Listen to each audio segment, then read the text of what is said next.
안녕하십니까.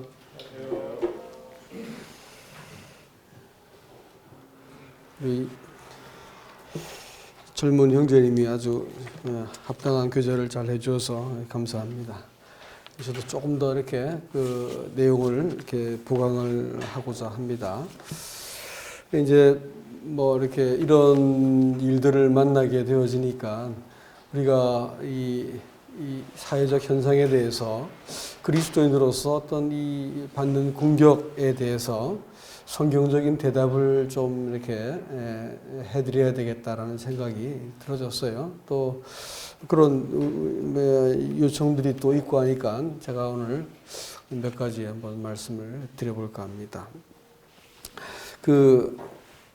오늘 아침에 딸아이가 또 그런 얘기를 합니다. 그래서 사회적인 이 책임을 왜 교회가 다하지 않고 사회를 위험에 빠뜨리는가, 이런 이제 이야기를 질문을 이렇게 들었다 그래요.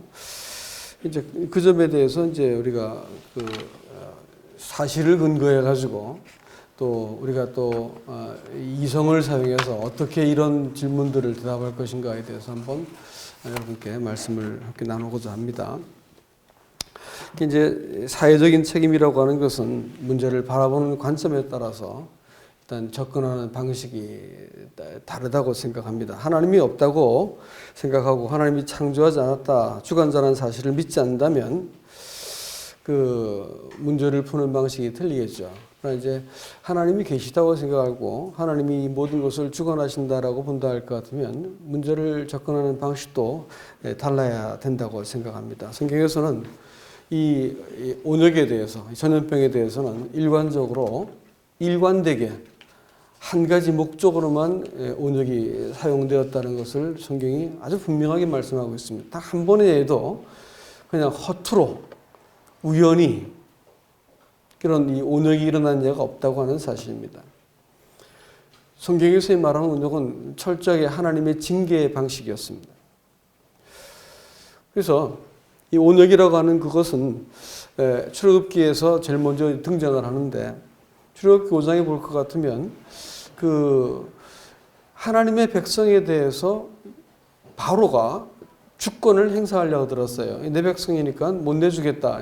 아니다, 하나님 백성이다. 나를 예비하기 위해서 내가 불러낸 백성이다. 이렇게 하고 대립이 되었습니다. 그랬더니 하나님이 우리를 보내서 예배드리지 못하게 당신이 한다 할 것 같으면 하나님이 이 온 땅을 온역으로 치실 겁니다. 이렇게 말씀을 했습니다. 그러면 온역이라고 하는 그것은 뭐냐?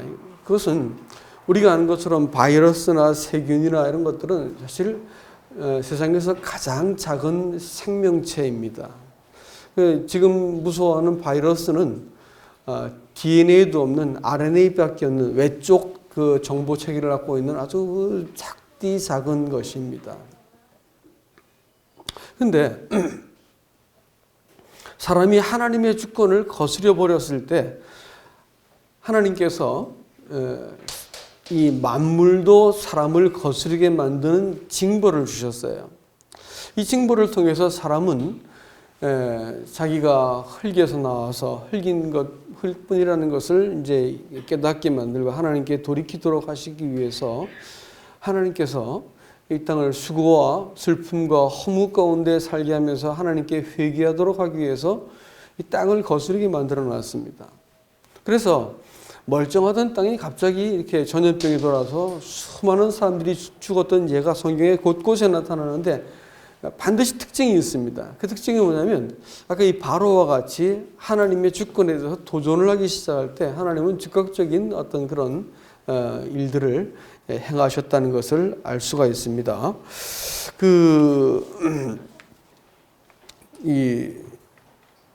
여러분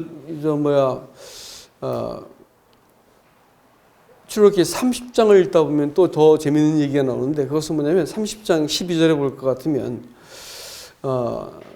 너희 속전을 하나님께 드리지 않으면 하나님께서 이 온역으로 너희를 치실 것이다, 이렇게 말씀하셨습니다. 속전이라고 하는 것은 아까 우리 찬송을 부를 때 예수님께서 우리의 속전이 되었다라는 말씀을, 그 내용을 가지고 찬송을 불렀죠. 속전이라고 말하는 그것은 생명값입니다. 생명값. 죄에 대한 명백한 대가를 지불해야만 죄로부터 벗어날 수 있는 것이거든요. 그러니까 이 죄의 대가를 위해서 하나님 아들께서 죄값으로 자기의 우리의 생명값을 지불하셨기 때문에 우리가 죄로부터 놓이게 되었습니다.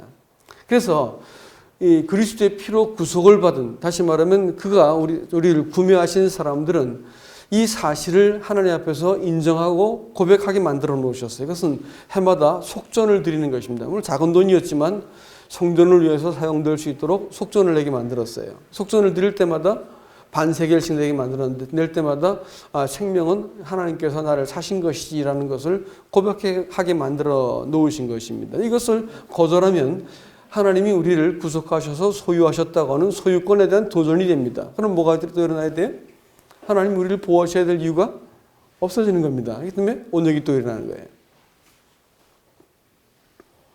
그리고 이스라엘 백성들에게서도 에스겔 소전 같은 데서는 또 그 온역이 일어납니다. 또 아까 읽었던 그 민수기에서도 모압 여인들과 범죄했다 그랬는데, 사실 그 범죄의 내용은 뭐냐면 그들의 예배에 그 이스라엘 사람들을 불러들였다 했습니다. 여자들이. 그럼 뭐 하는 걸까요? 그 음명은 그 신전, 그 이방 신을 제사하는 제의입니다. 제의. 그래서 그 남녀가 성적인 교합을 통해 가지고 어떤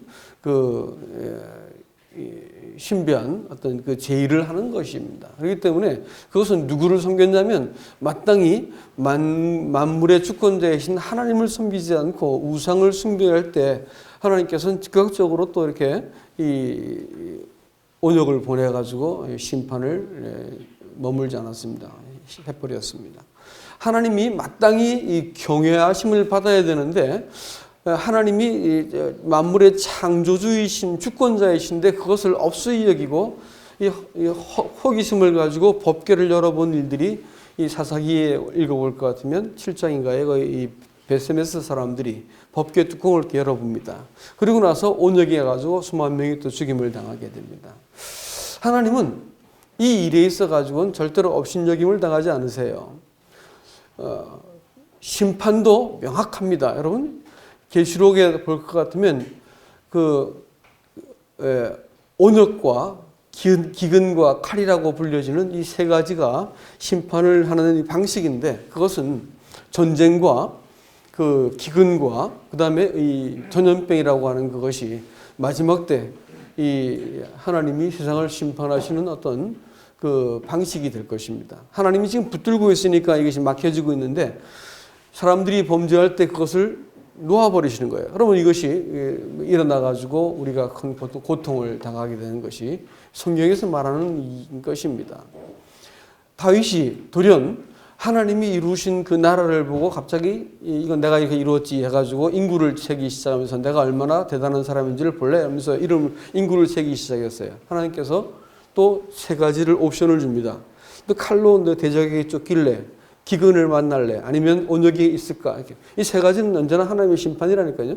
있을까? 이렇게 물으니까 다윗이 자기 생명도 스스로 담보하지 않기 위해서 하나님께 맡겨버립니다. 그리고 온역이 있게 해주십시오 해가지고 자기도 죽을 수 있는 그 형벌을 받아들이죠. 하나님께서 온역을 3일 동안 하시고 이제 그 바른 제사를 드리는 것을 보면서 그 온역을 멈추십니다. 그 제사를 드린 그 타작마당이 어디냐면 아라우나의 참 타작마당 이렇게 말하는데, 그곳이 바로 어디냐면 이 아브라함이 이삭을 드렸던 바로 그 장소입니다. 나중에 거기 뭐가 세워질까요? 성전이 세워지지요. 그러니까 교회가 하나님께 바르게 예배를 드리는 것은 누구를 위한 걸까요? 세상을 위한 겁니다.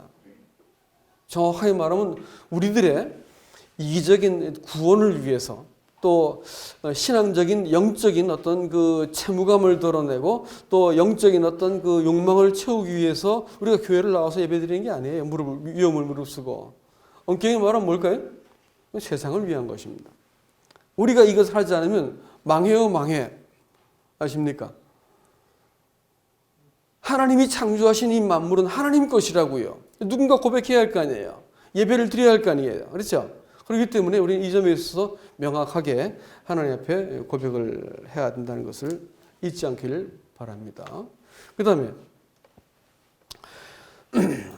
교회가 이웃사랑을 하라고 했는데 왜 이 교회는 세상을 이렇게 위험한 데 빠뜨리고 있습니까? 이렇게 또 공격을 한다고 그러네요. 거기에 대해서 제가 말씀을 또 좀 드려야겠습니다. 일단 팩트를 좀 놓고 얘기할까요? 팩트를 좀 놓고 얘기했는데, 아니 교회가 지금 이렇게 일어난 질병이 일어난 여러 가지 어떤 경로와 원인들을 보았을 때 교회 때문에 이것이 더 많이 일어났다거나 문제가 되었다거나 하는 것이 있었습니까, 여러분? 없어요. 전혀 없어요. 오히려 그야말로 매우 이상한 방식으로 내륙에 있는 한 지방이 이상하게 그 지역만 그야말로 익스트라오디너리하게 거기에만 그냥 이렇게 전염병이 이렇게 집중적으로 이렇게 퍼져버렸습니다.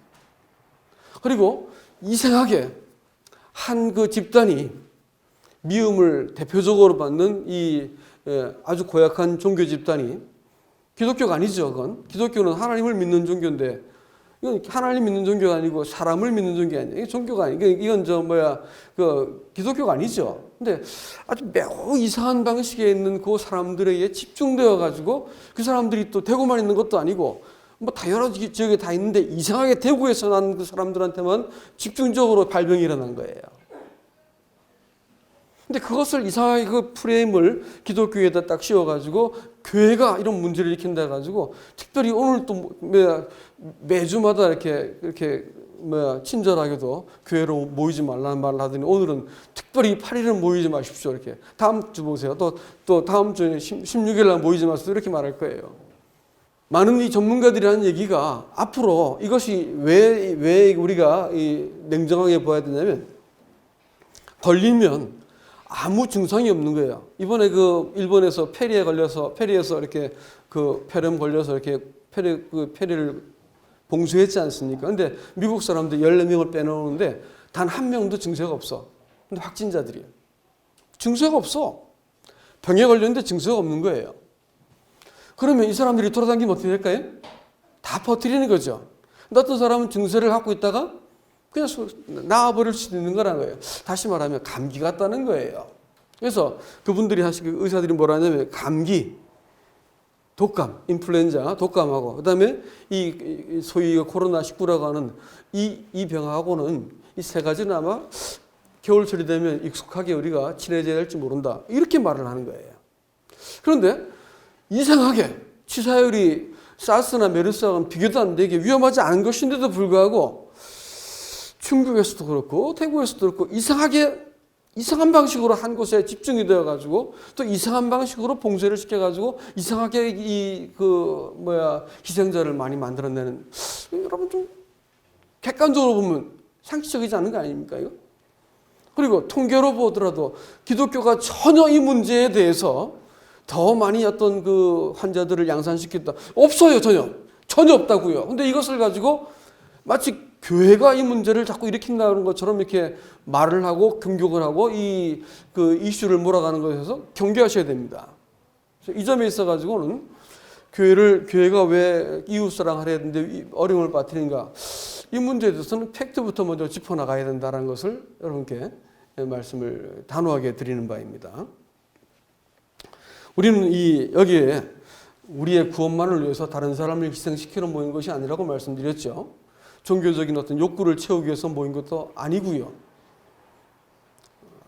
천지를 창조하신 하나님과의 관계가 우리를 여기까지 오게 만들었고 우리의 목숨을 걸어도 우리가 하나님께 받은 사랑 때문에 올 수밖에 없는 것이고 또 우리가 천지를 지으시고 또 이 온역까지 다스리는 하나님의 손앞에 우리를 맡겨드린다고 하는 그 마음으로 온 것이지 우리가 결단코 이것을 어렵게 만드는 게 아닙니다. 어떤 사람들은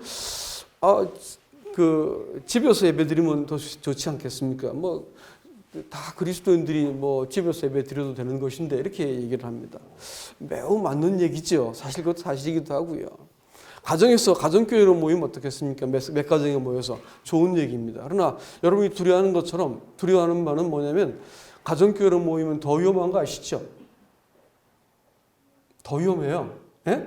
왜냐하면 그건 좁은 공간에 더 이렇게 밀도가 높기 때문에 더 위험한 거예요. 여기는 여러분 오시기 전에 여기 소독 딱 하는 거 아세요? 병원 수준으로 소독을 해놓고 여러분 가시면 또 소독 또 한다고요. 아세요? 의사 형제님 계시지만 이 진료할 때 마스크 쓰고 그런 환자들 대하시는데 안 걸리시잖아요. 잘 준비하고 조심하니까. 그러니까 조심해서 이렇게 모이는 것이 안전한 것이지 문제를 키우는 것이 아닌 것을 믿으시기 바랍니다. 그리고 문제 있으면 좀 마음이 약해지거나 혹은 몸이 안 좋으면 집에서 예배 드리시라고 말씀을 드립니다. 더 우리가 주목해야 될 것이 뭐냐면 우리 애 친구가 교도 안 나가는 아이가 하나가 야 니들 말할 대로 뭐 너희들이 뭐 몸이 성전이라면서 그러면 너희가 그 어디서나 예배 드리면 되는 거지 꼭 교회 나와가지고 이렇게 위험을 사람들에게 끼치면서 해야 되냐? 이렇게 하면서 예배를 두세 사람이 모이면 하나님 함께 계시다며 이렇게 얘기해가지고 공격을 한다는 거예요.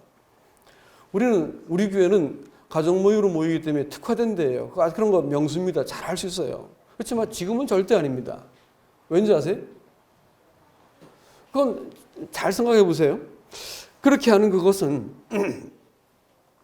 사람들의 비난과 자기 안의 두려움을 모면하기 위해서 그런 말을 끄집어낸 것인지 아닌지를 먼저 물어보셔야 됩니다. 두 번째로 지금 이 시대는 이 사회가 이거 사실 코로나와의 전쟁이 아니고 영적인 전쟁인 것을 알아챘습니다. 공격이 너무 날카롭고 논리가 너무 뾰족한 거예요. 영적인 전쟁입니다. 사단이 이 매스컴과 권력 잡은 자를 통해서 이렇게 휘몰아가는 걸 볼 때 영적인 전쟁이구나 알아챘습니다. 저는요 정말 이 교회가 가정교회로 흩어져 가지고 두세 가정이 고독함과 연약함과 또 이렇게 어려움을 무릅쓰고 두세 가정이 모여서 한 지역에서 교회를 개척한다 할 것 같으면 정말 밤낮 없이 그를 위해서 기도하고 도와주겠습니다. 근데 그런 거 하지 않으면서 그런 거 안 하면서 이럴 때 슬그머니 뭐 이렇게 사람들의 비난을 피하기 위해서 두세 가정이 모여 두세 사람이 모인 곳에 모인다 이렇게 해서 집에서 예배드려도 된다. 이렇게 말하는 그것은 정직해 주시기 바랍니다. 정직하라고요. 그건 하나님께부터 생각이 아닙니다. 평소 같으면 쌍수를 들어서 환영하고 밀어드리겠습니다. 지금은 누군가 하나님을 믿는 사람들을 보고자 하는 거예요.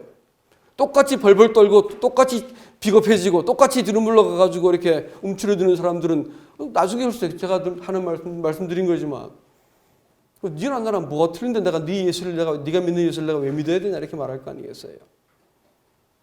그렇지 않겠습니까? 그렇게 말씀하지 마시라고. 그렇게 말하는 것은 정직한 대답이 아닙니다. 지금은 하나님 믿는 사람이 어떠한지를 보여줘야 될 때입니다. 그래서 꼭 모여야 해요. 여러분 안 나오시면 저라도 나올 거예요. 예배를 지켜야 된다고요. 목숨을 걸고 그들은 자기 재산을 빼앗기고 생명의 위협을 맞으면서도 안 되면 카타콤에 기어 들어가서 400년이 되는 세월 동안 그걸 견디면서도 그들이 예배를 지켜냈어요. 그들이 믿음이 부족했을까요? 머리가 좀 딸렸을까요? 그래서 집에서 남들 모르는 예배 슬쩍 드리고 나오는 것을 할 줄 몰라서 그랬을까요? 그런 게 아닙니다, 여러분. 그렇게 하지 않았어요. 믿음은 그렇게 여러분 하찮은 논리를 가지고 믿음의 진실을 호도하지 않기를 바랍니다.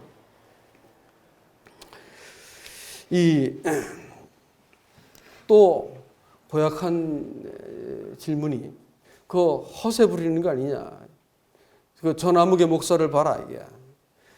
하나님이 지켜주시면 그 바이러스도 물러갈 것을 믿습니다. 이래가지고 그 얘기가 중국에서 아주 돌면서 비웃음의 대표적인 것이 된다고 얘기합니다. 여러분, 만일 예수님께서 그렇게 성전 꼭대기에서 뚝 뛰어내려가지고 네가 하나님의 아들인 것을 증명해 보라.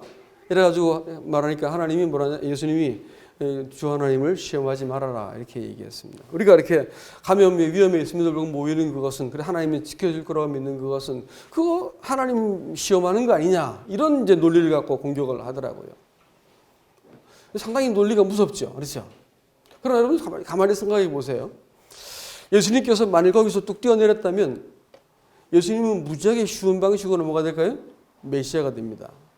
고난이 없죠. 왜냐하면 성전 구이면서 뚝 뛰어내렸으니까 저 하나님 보내신 분 맞다 이게 박수 치겠죠. 그러면 구속의 사역이라든지 이런 것을 할 수가 없게 되었어요. 쉬운 길이라고요. 그렇게 해가지고는 그건 하나님 예수님께서 할 수 있겠지만 그렇게 해가지고 만일 자기를 이렇게 믿음을 시유했다 할 것 같으면 그분은 구속자로서의 자격을 그 위치를 이루지 못할 겁니다. 우리가 만일 이렇게 위험을 감수하고 모이는 것이 우리의 이익이나 우리의 명예나 우리의 허세를 떨기 위한 것이라면 그 믿음을 시험하는 건 맞아요. 우리가 이렇게 위험을 무릅쓰는 건 무엇 때문일까요? 그분의 사랑 때문이요. 그분의 명령 때문이요. 천지를 창조하신 것이 하나님이고 두려워해야 할 분이 그분밖에 없다는 것을 우리가 보여줘야 되기 때문에 해야 되는 것입니다. 믿음을 시험하는 게 아니에요. 그것 가지고 공격을 하더라고. 여러분 이 숨어있는 그 의도가 얼마나 고약한지 여러분들 잘 판단하시기 바랍니다. 그렇지 않습니다.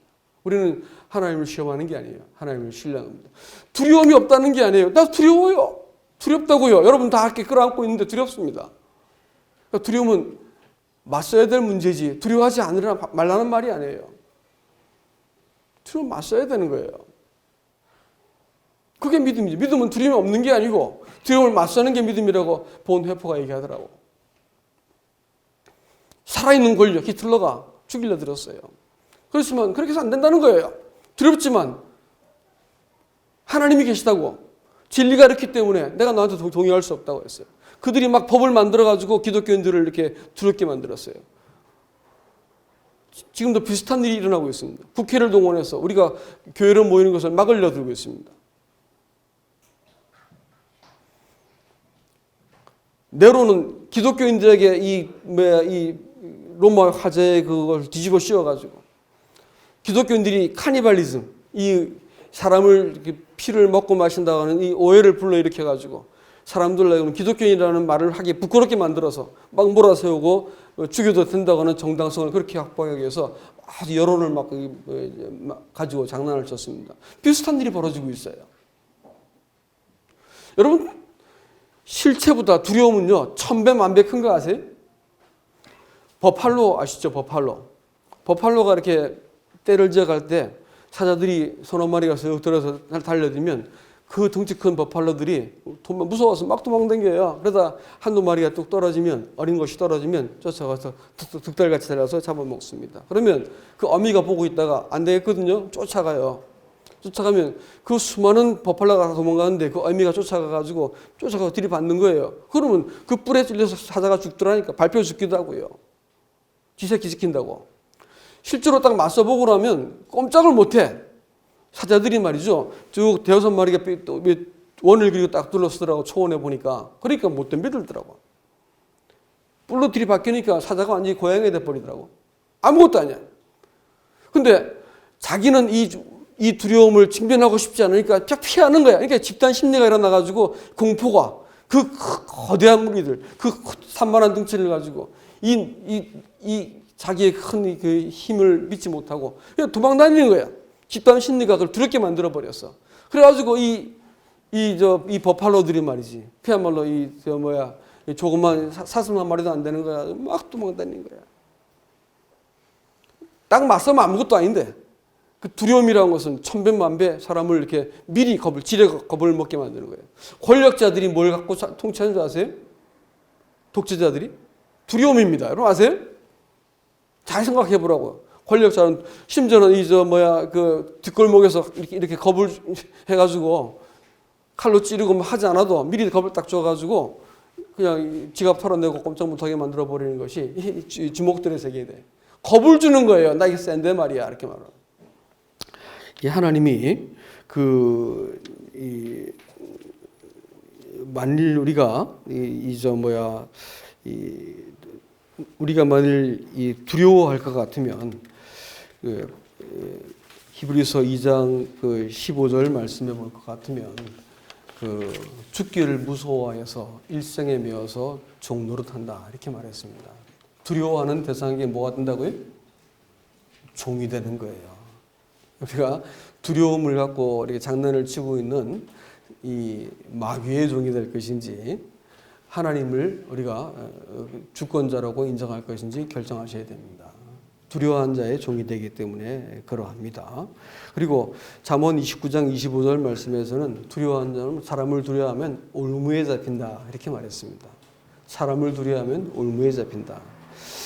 두려워하면 그 이스라엘 백성이 광야를 나와가지고 딱 그 골짜기에 갇혀버렸습니다. 뒤에서 흙먼지를 일으키고 막 애굽 백성이 몰려와요. 그러니까 그 순간에 하나님의 놀라운 그 기적을 경험하고 모세가 분명히 미리 얘기해서 두려워하지 말라고 말했었는데도 불구하고 하나님은 온데간데 없었고 막 들고 뜨고 날리고 우리가 매장지가 없어 이게 왔냐 해가지고 믿음이 싹 사라져 버렸어요. 두려움은 뭐예요? 우리 마음속에 있는 믿음을 순식간에 증발시켜 버려요. 없어지게 만들어요. 하나님이라는 존재가 내 그 생각 속에 싹 사라지게 만드는 것이 두려움인 것을 아시기 바랍니다. 두려움은 하나님을 믿지 못하게 만든다고 출애굽기 14장 12절 말씀은 얘기하고 있습니다. 그리고 사람을 두려워했고 자기 명예가 그 손상당할까 봐 두려워하니까 이 베드로가 갈라디아서 2장 12절 말씀에서 아주 뻔뻔스럽고 비겁한 짓을 하죠. 외식한 거야. 안 먹은 척하면서 이방인들과 같이 먹었으면 비난받을 게 두려워가지고 안 먹은 척하는 거야. 그래가지고 바울이 이건 넘어갈 수 있는 문제가 아니기 때문에 면전에서 모든 사람이 보는 앞에서 이 책망을 했습니다. 두려워하기 시작하면 비겁해져요. 움츠러든다고요. 외식하게 돼 있습니다. 또 두려워하는 사람은 하나님께서 사용하지 않으세요. 여러분 기드온이 사람들을 불러 모아가지고 할 때 전쟁에 두려워한 사람은 다 뒤로 돌려보내버렸어요. 그런 사람들은 오히려 이 하나님의 이 전쟁을 수행한 데 있어서 문제를 일으키기 때문에 돌려보내버렸습니다. 자격이 없는 거죠. 그런 면에서는. 한 절만 보면서 우리가 이건 읽어야 좋겠네요. 레위기 26장 말씀 한번 보시겠습니다. 레위기 26장 36절. 이게 이제 하나님의 그 징벌을 받았을 때 이제 사람들의 그 상황인데 그 하나님이 이 점에 있어 가지고 경고를 하신 것이죠. 36절 너희 남은 자에게는 그 원수들의 땅에서 내가 그들의 마음을 약하게 하리니 그들은 바람에 불린 잎사귀 소리에도 놀라 도망하기를 칼에 피하여 도망하듯 할 것이요 쫓는 자가 없어도 엎드러질 것이라. 그들은 쫓는 자가 없어도 칼 앞에 있음과 같이 서로 짓밟혀 넘어지리니 너희가 원수들을 맞설 힘이 없을 것이요 너희가 여러 민족 중에서 망하리니 너희의 원수의 땅이 너희를 삼킬 것이라. 여러분 이게 하나님을 대신해서 우상 숭배하고 불순종했을 때 자기 백성 이스라엘이 만나게 될 상황을 미리 경고하신 거예요. 사실은 두려움에 사로잡히는 것은 뭐냐면 그 하나님이 떠나버린 사람의 영혼의 상태를 말하는 것이기 때문에 우리가 이건 절대로 동의할 수 없는 것입니다. 그래서 우리가 이 점에 있어 가지고 믿음을 어찌하든지 지키셔야 된다는 것을 말씀을 드리는 것입니다. 우리가 창졸간에 그 두려움이 임할 때 또 악인들이 멸망하는 것을 보고 두려워하지 말라고 잠언 3장 25절 말씀은 얘기하고 있습니다. 그리고 시편 112편 17절 말씀에서 흉한 소식에 두려워하지 말고 동요하지 말라 이렇게 말했습니다. 우리가 하나님이 우리 안에 계신 것을 우리의 생명의 근거가 된다는 것을 우리가 믿고 고백하는 사람들이기 때문에 흉한 소식을 두려워하지 말아라 이렇게 얘기를 하고 있습니다. 그리고 마음에 하나님의 법이 있는 자들아 의를 아는 자들아 이렇게 얘기하면서 두려워하지 말라라고 이사야서 51장 7절 말씀은 그와 같이 말하고 있습니다. 잠언 1장 33절 말씀에서는 나를 듣는 자는 두려움 없이 안연히 거한다고 했습니다. 지금은 주의 말씀을 귀를 기울여야 할 때입니다. 상황이 막 뒤흔들리더라도 형제님의 간증을 들었는데 상황이 막 뒤흔들리고 두려움이 생기고 했는데 말씀이 딱 이렇게 마음속에 정리가 되고 나니까 순식간에 감정이 가라앉고 내가 두려워하던 것이 없어지더라 이렇게 얘기합니다. 여러분 두려움은 직관적이에요. 감정입니다. 눈에 보이는 것보다 훨씬 더 이렇게 빠르게 와서 닿지요. 그것은 사실이 아닌 경우가 훨씬 많습니다. 아무것도 일어나지 않았잖아요, 사실. 확률로도 터무니없잖아요. 기독교인들이 교회로 모여가지고 문제를 일으킨 예가 어디 더 많다는 것이 어디 있습니까? 어디 그런 그 근거가 어디가 있냐고요. 근데 이렇게 집중적으로 기독교가 공격을 당하고 있는 것이 이게 이상한 일이 아닐까라는 것입니다. 여러분 이 점에 대해서 가지고 주목을 하시기 바랍니다. 말씀을 맺겠습니다, 여러분. 코로나라는 말이 바이러스의 끄트머리가 삐죽삐죽 돌기가 튀어나온 것이 마치 왕관 모습 같다 해가지고 코로나 바이러스 이렇게 말을 합니다. 근데 저는 보다가 마음속에 든 생각이 코로네이션 이렇게 말하면 대관식을 말합니다. 왕이 관을 씌는 그것을 코로네이션 이렇게 말하거든요. 코로네이션 하고 나면 뭐가 돼요, 사람이? 그 순간부터 왕으로서의 권력을 행사하는 거예요. 자, 그러면 우리가 누구에게 이 코로네이션 할 것인지, 누구에게 관을 씌워주고 당신이 내 권입니다 하고 두려워할 것인지 결정하시기 바랍니다. 이 터무니없는 사단의 공격과 논리에 속겠습니까? 그래서 이 근거가 없는 두려움에 내가 순종해가지고 벌벌 떨면서 그를 쫓아서 아무것도 못하는 사람이 되겠습니까? 아니면 내가 마땅히 따르고 신뢰하고 의지할 분이 당신입니다라고 고백하고 그분께 내가 코로네이션 할 것인지 결정하셔야 됩니다. 안 그러면 우리는 이것에 종되어가지고 벗어날 수가 없을 것입니다. 만일 상황이 이렇게 흔들려가지고 우리가 그 예배를 폐한다고 할 것 같으면 많은 사람들이 얘기할 때 이것이 1년도 갈 수 있다 그러는데 상황이 좋아지지 않습니다. 예배 드릴 수 있을까 없을까요? 예배 못 드려요. 못 드린다고요. 예배를 못 드리면 어떻게 할까요? 집에서 덤든다고요? 되겠죠. 그러나 그것은